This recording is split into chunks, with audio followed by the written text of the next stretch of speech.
and welcome to the Sportscast, March 21st, 2019. If you haven't yet, please subscribe in all our channels, YouTube, Periscope, iTunes, Twitter, and on Facebook. Please like us. If you're on iTunes, please leave a rating and a review. It will help us out tremendously. Please subscribe on iTunes. It will help us out in the rankings. And visit us at thesportscast.net. Again, thesportscast.net for the latest news. All the podcasts are there and everything else. March Madness begins today. One of the biggest tournaments in March. A lot of people are picking Duke, Gonzaga, you name it. And to join us today, he's in the first time on the Sportscast is Vic Arocho. We both met at a tech conference called WordCamp this past weekend, but I actually met him before that at a meetup, which is about WordPress. And he is a sports fanatic. A few people in tech that like sports. Vic, welcome to the Sportscast. Well, thank you for having me. I'm very excited. So, Vic, can you tell us a little bit about yourself to the audience? What do you do, and how do you make money? That's interesting. Well, first of all, I always believe that you help money by helping others, right? So we work with growth-minded entrepreneurs and CEOs who are frustrated with the expense and the time it takes to hire top-performing talent. So there's turnover in sales. There's people go into sales management. They're not leading. So we work with them they want to reduce their expense and the ramp-up time so they could have highly productive salespeople quicker. And our average client is going over 37% and some up to 400%. So we've been very happy. We do a whole holistic approach. I spoke with Vic a couple of times, and he's definitely a sales guy. There's only a few salespeople personality in this world, and Vic is definitely one of them. In the world of sports, it's called Ty Turner Cast Sportscast. So this is like the Sportscast version. Turn down the volume. Got it. Sorry, I made it bigger and then it went down. No, it's okay. It's okay. Vic, so I'm looking at the big screen.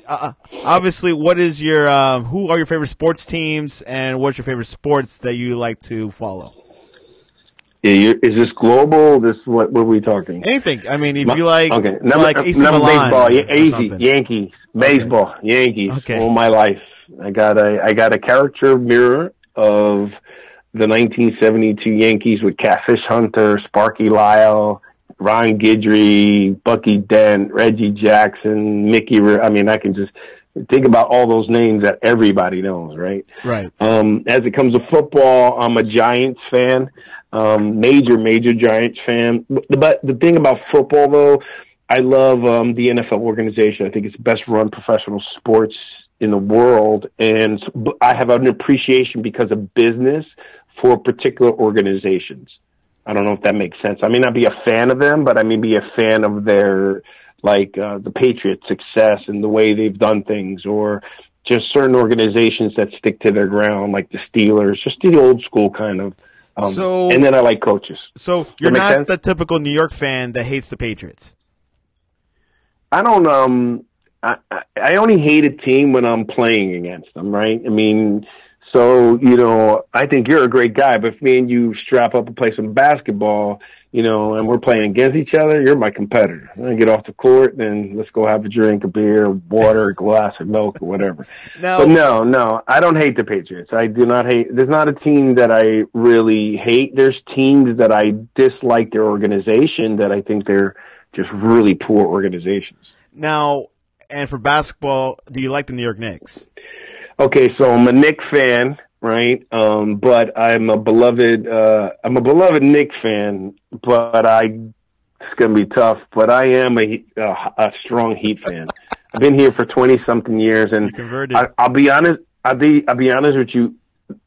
It was Dwayne Wade that turned me into a Heat fan, and his very first year. When they had all the guys they traded, Cameron, remember him, and they made it to the playoffs, and he was just amazing to me, his entire story. So I started enjoying them, and then the Knicks organization has took a turn for like a bad organization, right? So, I still would like to see them do well, but at the end of the day, Dwayne Wade, being local turned me into a major Heat fan. and that's what happened. But I was a big Heat fan living here when we were having fights with Alonzo Mourning and my girlfriend at the time. Well, yeah, my girlfriend at the time was a Heat fan. I would go to Heat games, and I'm a Jersey boy, so you can imagine a very strong advocate on my teams at the time. But now I have a strong heart for the Heat. Now, back when you were a Knicks fan, you hated Michael Jordan back in the time? Yes. Okay. Yeah, yes. I hated Michael Jordan. But then, it's funny. I hated Michael Jordan because I felt like back then, I still think he's the greatest. Even then, I knew he was the greatest. I hated Michael Jordan because I thought sometimes he got away with a little extra, less, fouls, or got called on fouls. Right. And ironically, they get called more fouls today than they did when he played. Right. Which but they then say his best performances were at the Madison Square Garden. Yeah, because but you got to remember, that's when the Knicks were the Knicks. You had Starks, you had Patrick Ewing, you had Pat Riley as a coach. I mean, it was the Mecca. When you go to the Garden, it's like think about it, it's like old school boxing. The greatest boxing matches were at the Garden, right? Yeah. So, and Reggie Miller. I mean, think of the guys that when they go to the Garden, that's why the NBA wants the Knicks to do well. Because then it becomes magic. You know what I'm saying? Yeah. It's like it becomes magic. With all due respect to like Toronto and some other places, and I don't mean anything, they got great teams.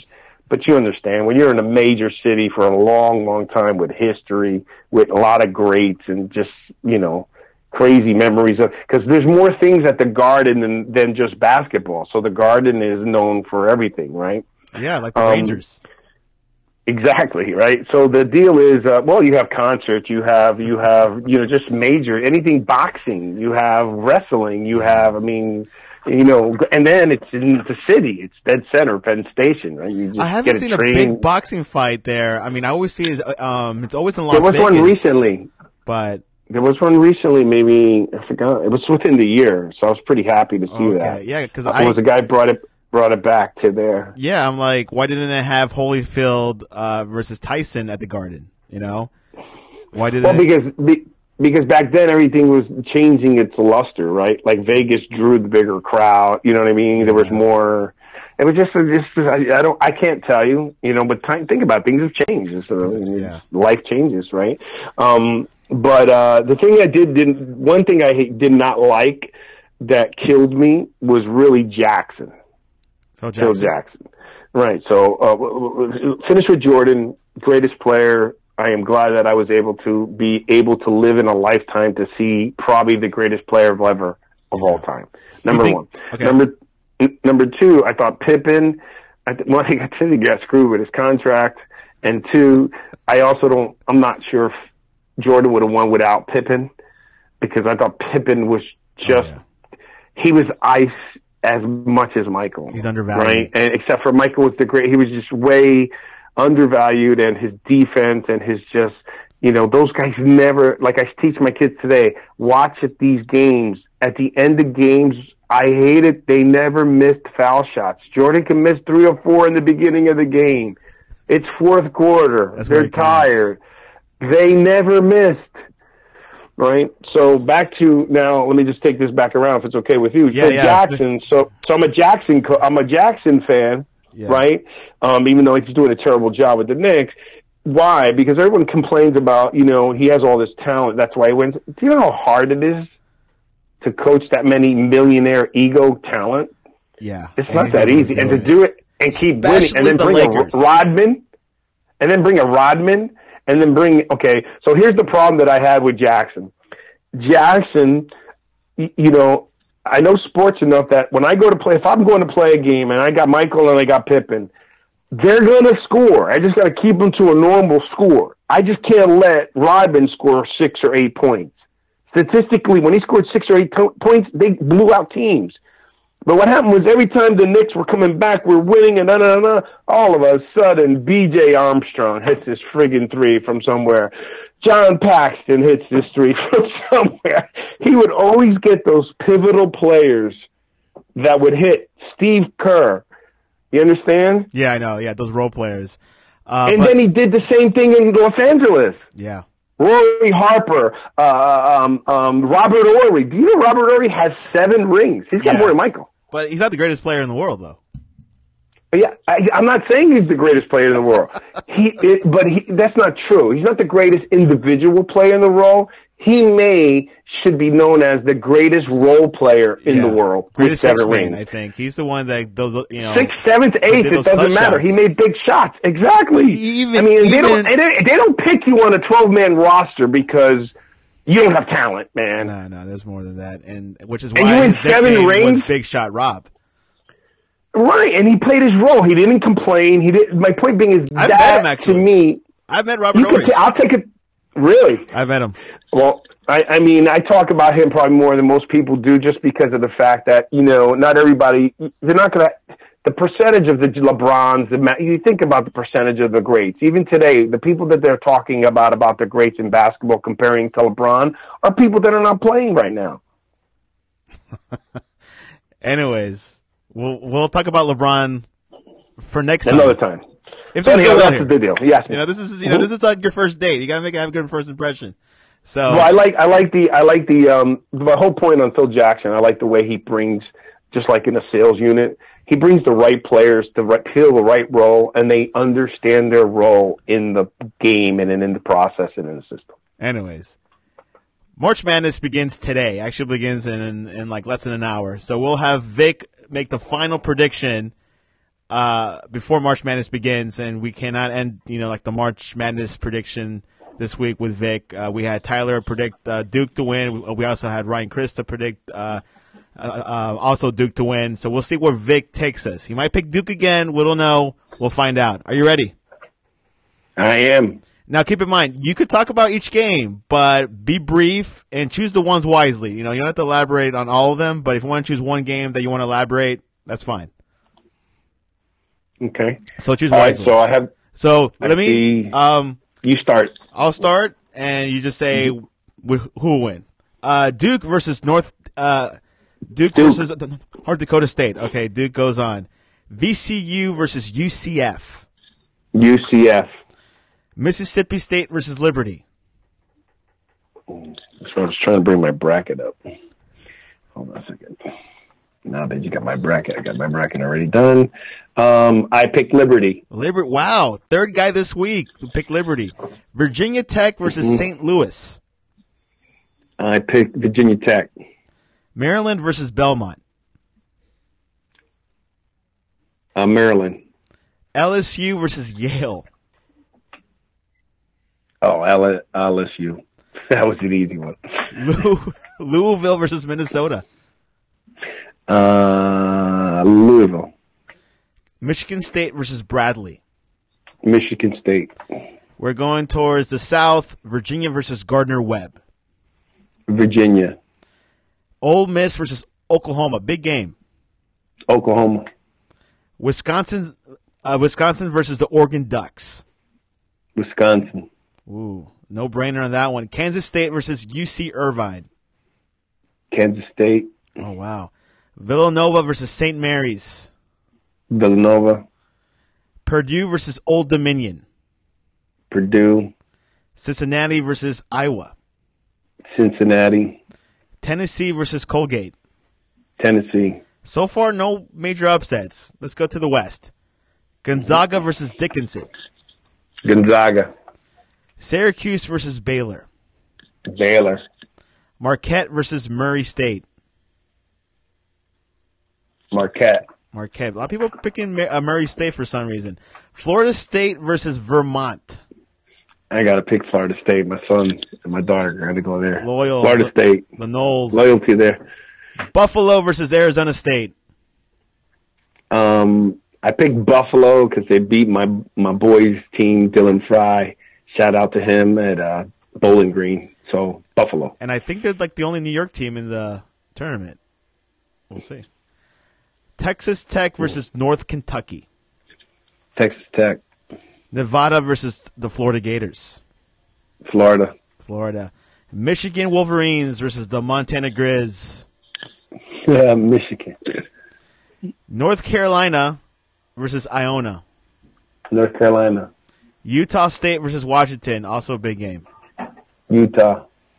Auburn versus New Mexico State. Auburn. War Eagle. Kansas versus Northeastern. Always Kansas. Really? Home of basketball. Iowa State versus Ohio State. Iowa. Ooh, this, Houston versus Georgia State. Georgia State. Wofford versus Seton Hall. Jersey, Seton Hall, baby. Oh, wow. Seton, yes, right. I met a few people from Seton Hall in Jersey. Kentucky versus Abilene Christian. Kentucky. Kentucky. Okay, so far I don't see any major upsets, but we'll see what happens in the round of 32. Well, there's a few that weren't the higher pick. The first round is usually a little, sometimes is easier. Predictable. And but then sometimes it'll crush your bracket, right? I mean, right off the one bat. team. Yeah. But it's once you get into the second round is where now I start picking some upsets. I mean, because you got to think, I picked Liberty. Liberty's an upset, 12 over 5. Yeah, that's like the only one I see. Yeah. Yeah, I mean, and the other ones were just a little bit harder, right? But then we start getting to Louisville versus Michigan. You start getting to the other ones, and that gets a little bit. And the one that I have picking it is Kansas. Okay. Anyways, to win it all. Just so you know. Oh, he predicted early. Duke versus UCF. Oh, we can keep going. Yeah, we're going to the round of 32. Oh, I'm sorry. Now you'll get some stuff. Well, Duke, that one's easy. Liberty versus Virginia Tech. Virginia Tech. Maryland versus LSU. LSU. Louisville versus Michigan State. Michigan State. Let's go to the South. Virginia versus Oklahoma. Virginia. Wisconsin versus Kansas State. Wisconsin. Villanova versus Purdue. Villanova. Cincinnati versus Tennessee. Tennessee. Let's go to the West. Gonzaga versus Baylor. Gonzaga. Marquette versus Florida State. Oof. Florida State. That's a toss-up, I think. Anyways. Buffalo. Well, if it's a toss-up, you know who I'm going to go with. Buffalo versus Texas Tech. Texas Tech. Florida versus Michigan. Huge game. Florida. North Carolina versus Utah State. That's an upset there. North Carolina. That's right. Yeah, Florida beating Michigan is an upset. That's right. Auburn versus Kansas. Who do you got there? I'm interested. Kansas. Kansas. Wow. Iowa State versus Georgia State. Iowa State. With Georgia State beating Houston, that's also a upset. Right. That's what I'm telling you. It's like two. You got two, right? Okay. Seton Hall versus Kentucky. Kentucky. SEC. Okay, now we're going to the Sweet 16. Duke versus Virginia Tech. Let me go all the way up top. Duke versus Virginia Tech. Duke. Let me get you this going. Oh, wait, hold on. Let me get this. I did not have the bracket up for some reason. Okay, so you got Duke. Yeah, then it's Duke. Yeah, then it's LSU versus Michigan State. LSU. Virginia versus Wisconsin. Virginia. Villanova versus Tennessee. Tennessee. Okay, so I guess LSU beating Michigan State could be an upset. But they're pretty tight. Let's go down to the West. Gonzaga versus Florida State. No, that's where loyalty ends. Gonzaga. Texas Tech versus the Florida Gators. Texas Tech. Texas Tech goes to the Final Four. North Carolina versus Kansas.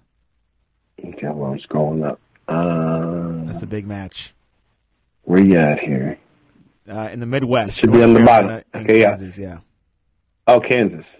Kansas. Iowa State versus Kentucky. Kentucky. All right. Okay, so far, the Final Four. No, sorry, this is the Elite Eight. Mm-hmm. We're going to start with Duke LSU. Okay, Duke. Okay, Duke beats LSU. Duke is kind of having an easy bracket. That's why everyone's picking Duke to win. Virginia versus Tennessee. Virginia. Wow. SEC is out. Gonzaga versus Texas Tech. Gonzaga. Kansas versus Kentucky. Kansas. The Midwest bracket is probably the toughest. It's pretty deep. Mm-hmm. Final Four mm-hmm. in Minneapolis, Minnesota. Duke. Who does Vic have for Duke versus Gonzaga? Duke. Wow. No surprise there. Virginia versus Kansas. Kansas. And you said Kansas was going to win. Yes, 65-61. 65-61. That's a low-scoring game. Okay. Why do you pick Kansas? Is it because of coaching, the squad? To be honest, Or lucky guess? no. It's just that the times that I've done the bracket over my life, I've won like 5 to 6 times. Wow. And I've won with Kansas. So I'll never, and I've lost with Kansas. You live by the sword, you die by the sword. But every time I've won, it was because of Kansas. You understand what I mean? There's one thing that you lose and this and that, blah, blah, blah. And, there was a year that there was not one number 1 team in the Final Four, I believe. That's quite interesting. I mean, yeah, Kansas has a basketball history for sure. It's like they get on a roll, they're in it. Like, if they lose, they're going to lose early. They get on a roll, there's just something about them. Yeah. And the reason the loss last time when I picked Kansas, because the person I was competing against picked Kansas, was, I did it in like an hour. And I related the NCAA to NBA, and the score was too high. I purely lost on points. And that was the game it went into double overtime. I was hoping for one more double overtime. If I got one more overtime, I would have won. Wow. So imagine I had 2 chances to get the scoring up. Let's get into the headlines. Ichiro retires from baseball this morning in Japan. What are your thoughts about him? Man, I think he's blessed. I think I have nothing but admiration for someone like him. And it's not just someone like him, but, making it, pride of his own country. The beauty about when they come from players from other countries to play here, where we feel we have the best of the best, and to still perform and to be in the rankings that he is. I mean, you can't ask for anything. And he's 45 years old. I mean, oh, wow. God bless him. I have nothing but super admiration for him. And just think about it. I mean, he's up there with Pete Rose and so forth, and that doesn't count as Japanese hits. Wow. Yeah, he retired this morning in his opening week for baseball. So hopefully he'll have a great retirement. The New Orleans Saints expected to sign ex-Raiders tight end Jared Cook. Is this a legit addition for the Saints? I'm not that familiar with Jared Cook, and I like the Raiders. Just don't know what's been happening with that organization for some time. But I think I'm a big tight end kind of, since I'm a Giant fan. I'm a tight end guy, so I think you put anything that gives Drew Brees another asset, I think is always going to be an improvement. And I think their coach Sean is just incredible. Going along with the Giants, obviously you're New York Giants, and they've traded OBJ. What are the Giants doing? Are they gutting everything out, starting over? What are your thoughts? What are the Giants trying to do? Well, that kind of shocked me. But sometimes, you a little harder living down here. I probably got to pick up the New York Post a lot more to get more of the detail, right? Right. Losing the talent like Odell Beckham is always going to be difficult. But the Giants, you got to remember, the NFC East is a conference that's built on size.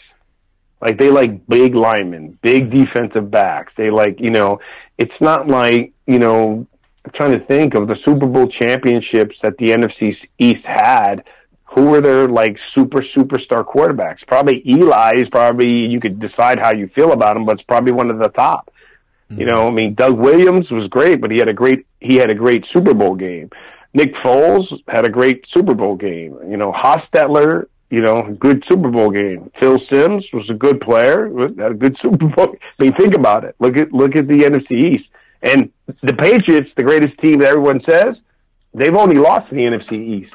So I think what the Giants are doing, they got a runner, and that's when we're our best. You understand? Yeah. We're at our best when we have a runner. So they got to build that line to protect Eli, and we need to run the ball. That's number one. Yep. Okay, that's more important in my opinion. Okay, how many MVP wide receivers were there? There's only one that I could think of that was worth it. Outside of just the day of the game was what's the gentleman's name from Pittsburgh? Bell. Who? Wait, no, the receiver, the MVP of the Super Bowl. I can't forget. I can't remember his name. For Pittsburgh Steelers. Antonio Brown. No. Well, we'll get back to that later. But like Deion Branch won the MVP for the New England Patriots. Nobody knows of him, right? Yeah, anymore. Okay, so I think that they need their line. They need a tight end. They've gone away from the tight end, and they've gone away from the Victor Cruzes of the world, right? Yeah. When was the last time? I didn't understand Victor Cruz's career there. He was doing so great, and it just seemed like they weren't getting him the ball. And is that a factor of having too much of a superstar outside wide receiver? Holmes, was that? Yes. Yeah. Yes, he was like part Asian. Yeah, right? Correct. Yeah. Mm-hmm. Also, right. Heinz he Ward, was legitimate. That's who it was. No, it wasn't Antonio Holmes. It was Heinz Ward. Yeah, good player. That's who it is. Yeah. Heinz Ward was a good player, legitimate, as opposed to having a great game in the Super Bowl. You understand what I mean? You deserve it. Don't get me wrong, right? Because it's what the MVP is about. Right. But if you go back to it, you're going to go see that you need your quarterbacks, you need your running backs. It's interesting because also the Steelers also produced another good wide receiver that won the MVP in the Super Bowl, Lynn Swann. Another good player. Oh, yeah, man. That's going back. I apologize. That's much mad respect for Lynn Swann. Exactly. Steelers had four. But look at that team. But look at that team, though, man. You also had 4 Super Bowls. Yeah, Terry Brad. You had that team was stacked. Yeah, right. But he was a great player. But you look how hard it was for us to think of these guys, and we mentioned 3. And 2 of them were legitimate, like, Hall of Famers. Deion Branch, great player, don't get me wrong, but he's not going to be a Hall of Famer. Yeah. One of the things that we definitely have to keep in mind that, wide receivers are as important as a quarterback or as a running back, and for sure we'll see what happens with the Giants. I think they're definitely – I heard are interested in Dwayne Haskins. I know he came in practice with the Giants this past week, so we'll see – if the transition of power with Eli is going to go to a new generation. Well, I'm not on the same page with you that I think receivers are important, but I don't think they're as important as the running backs and the. Oh, you're more of a running back guy. It's not that. It's just that you have to be a smart receiver. And you have to catch the ball. Now, can you have astronomical skills and do different things? Of course. God bless you. But if there's internal issues there, right? It becomes a problem for the team. Number one, and number two, me being a defensive back, I love receivers. And I look at now, and being in sales as a sales development expert, obviously now I'm an offensive coordinator, right? I'm all about putting up points. So don't get me wrong. Right. But the problem is if you have a bad apple, then he could be a superstar, but he's affecting your production, your fulfillment. You got to do something. A cancer. Right? Right, and we don't know that story. And the Giant organization isn't one to let stuff leak out. You know, I wasn't happy when they got rid of Tom Coughlin.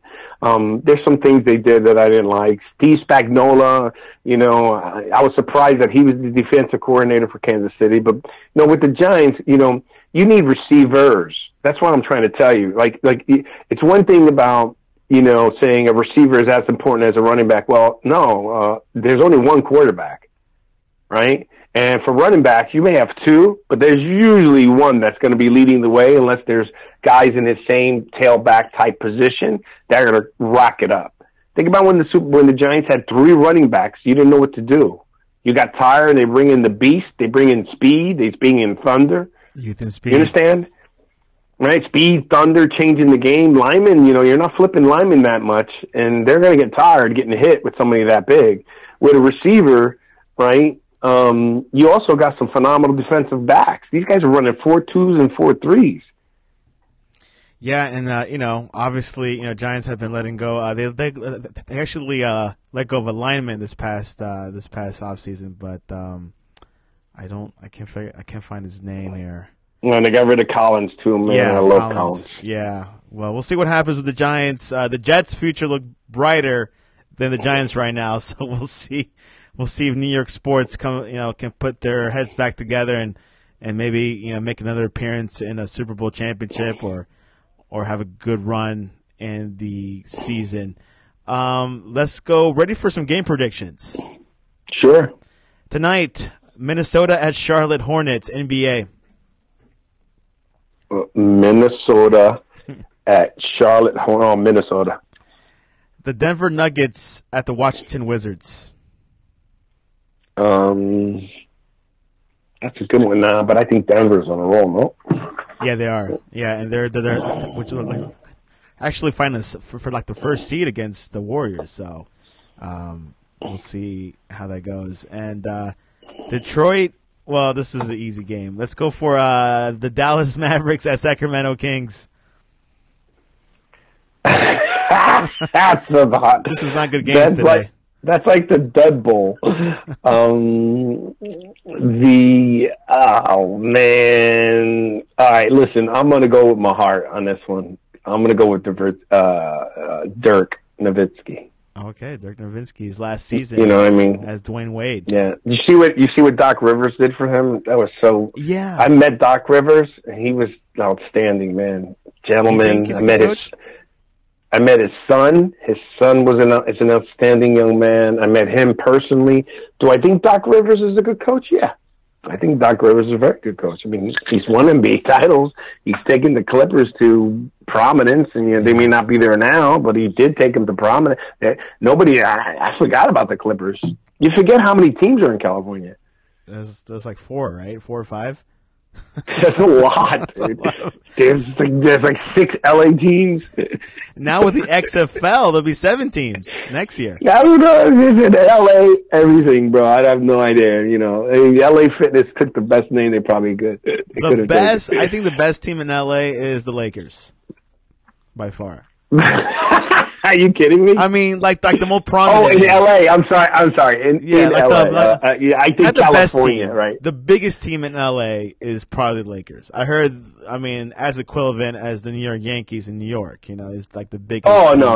no doubt. You mean from like prominence, like being in their prominence? Yeah. And to the fact when they win, it's a big deal. Oh, it's huge. Yeah, but we'll see. Yeah.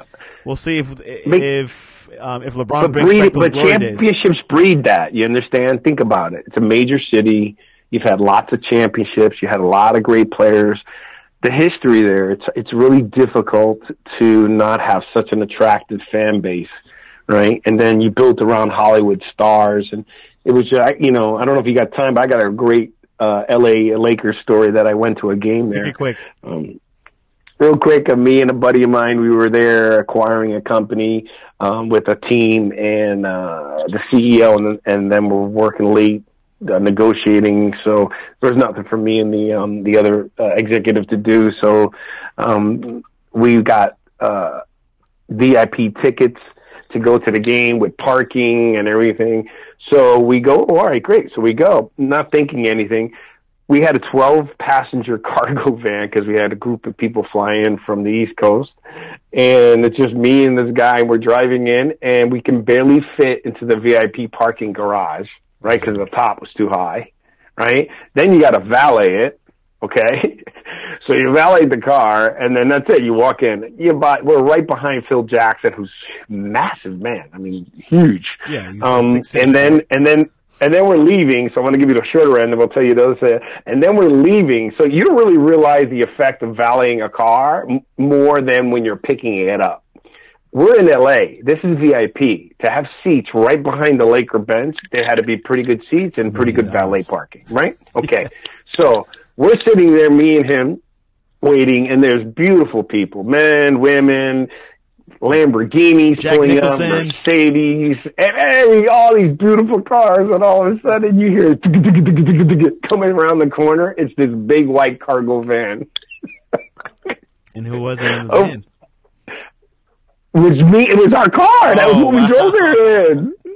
So we're there. There's all these, good-looking women, this and that, phenomenal LA type cars pulling up, and the next thing you know, we're getting picked up in a cargo van in a valet. Hey. Man, that was one of the funniest experiences of my life. Whatever it takes. You're probably not. People probably remember you because of that. Random question of the day: what is your favorite Starbucks drink?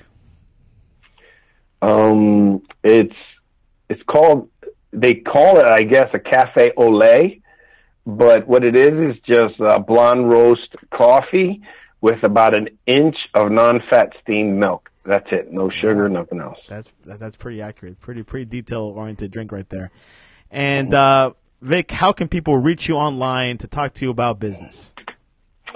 Well, they could easily just go to VictorArocho.com. That's VictorArocho.com. There's a contact page. You can set an appointment. Free. We could talk about anything you want to talk about as it relates to sales and sports. And, we're here to help transform the way companies hire, retain, and recruit top sales performers, and it's a profession that is true to my heart. True. Victor has a skill for that, and also has a skill for sports. Follow us on thesportscast.net, on Twitter @thesportscast1, and you'll see the latest news, results, and we'll definitely be following March Madness this weekend. Where a lot of games are going on. You can see the games on True TV. Or TNT and CBS. We'll see more Charles Barkley, obviously. He's a little bit less funnier. But anyways, another good day on the Sportscast. Vic, I appreciate you very much for coming on. Thank you so much, and love the Sportscast, and I do appreciate being honored on and being able to be a guest on your show. You'll be back for the NBA. Thank you very much. Thanks, sir.